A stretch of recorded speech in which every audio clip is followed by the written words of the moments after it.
তাণ্ডব সিনেমাতে যে সকল কলাকুশলীরা অভিনয় করেছেন, মেগাস্টার শাকিব খান বাদে যারা অভিনয় করেছেন, তারা প্রত্যেকে অবগত যে এই যে তাণ্ডবের ব্যবসাটা হচ্ছে না, এই ব্যবসার মেইন মানুষটা কে, মানে কার জন্য এই ব্যবসাটা হচ্ছে।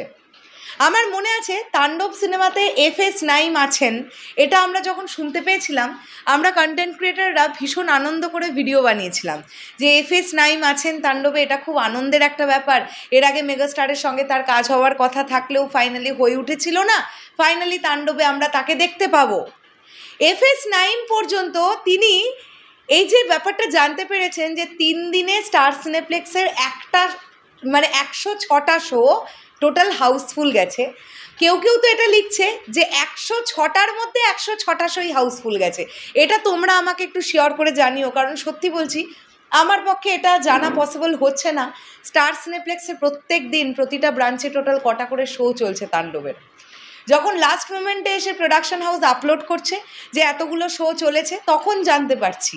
তার আগে পর্যন্ত আমি আজকে এখনও জানিই না যে 3য়তম দিনে স্টার সিনেপ্লেক্সের টোটাল কটা শো চলেছে তাণ্ডবের, কারণ দর্শকের চাহিদার চোটে তো শো বাড়তে থাকছে, সেই ডেটাটা আমাদের কাছে আসছে না, আমরা পাচ্ছি না। তো অনেকেই এটা বলছে 106টার মধ্যে 106টা শোই হাউসফুল গেছে প্রথম 3 দিনে স্টার সিনেপ্লেক্সের বিভিন্ন ব্রাঞ্চে। এবং এটা দেখে FS নাইম পোস্ট করেছেন জাস্ট কিছুক্ষণ আগে, আমি তোমাদের দেখাই। এই পোস্টটা করেছেন FS নাইম, তোমরা দেখতে পাচ্ছ। এবং এখানে উনি কি লিখছেন জানো? এখানে উনি লিখছেন, কনগ্র্যাচুলেশনস শাকিব ভাইয়া, congratulations to Raihan Rafi, congratulations to Shahriar Shakil, more to come, it's just a start. তো প্রথম কনগ্র্যাচুলেশনসটা জানাচ্ছে কাকে? মেগাস্টার শাকিব খানকে। মানে আমার মনে হয় প্রত্যেকজন কলাকুশলী তারা এটা ভেবে কোথাও গিয়ে অ্যাসিওর আছেন যে তাণ্ডব খুব ভালো চলবে। এক তো অবশ্যই ডিপেন্ড করছে ছবির গল্প কেমন, ছবির মেকিং কেমন, অবশ্যই সেগুলো তো ম্যাটার করে।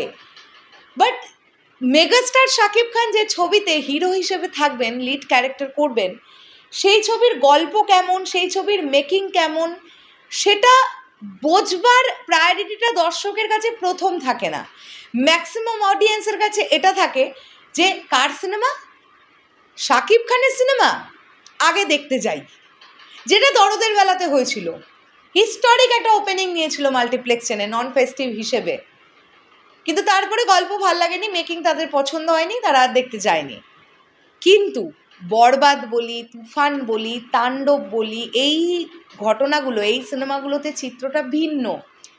দর্শক মেগাস্টার শাকিব খানের নামটাকে বিশ্বাস করে, এই মানুষটাকে বিশ্বাস করে সিনেমা হলে যাচ্ছে, তারপরে তারা মুগ্ধ হয়ে যাচ্ছে সিনেমাটা দেখে, তারা বারবার যাচ্ছে, তারা বেরিয়ে এসে আরও 10টা মানুষকে বলছে, তারা যাচ্ছে। এইভাবে করে আজ একটা মানুষের জন্য এই গোটা সিনেমাটার বক্স অফিস কালেকশন, এই মানুষটার একটা মুখ্য পয়েন্ট এই ব্যবসাটা হওয়ার পেছনে। অবশ্যই ডিরেক্টরের কৃতিত্ব আছে, অস্বীকার করছি না, অবশ্যই গল্পের কৃতিত্ব আছে, কোনোটাই অস্বীকার করছি না। প্রতিটা ডিপার্টমেন্টে যারা যারা কাজ করেছেন প্রত্যেকের কৃতিত্ব আছে, কিন্তু মূল কৃতিত্বটা যে মানুষটার, তার নাম দ্য মেগাস্টার শাকিব খান। তোমাদের কি বক্তব্য এই বিষয়টাকে নিয়ে? কমেন্ট করে জানিও। আমি ঠিক বললাম নাকি আমি ভুল বললাম, সেটাও কমেন্ট করে জানিও। আসছি আবার খুব শিগগিরই নতুন কোনো ভিডিও নিয়ে। তাহলে এখনের জন্যে টাটা।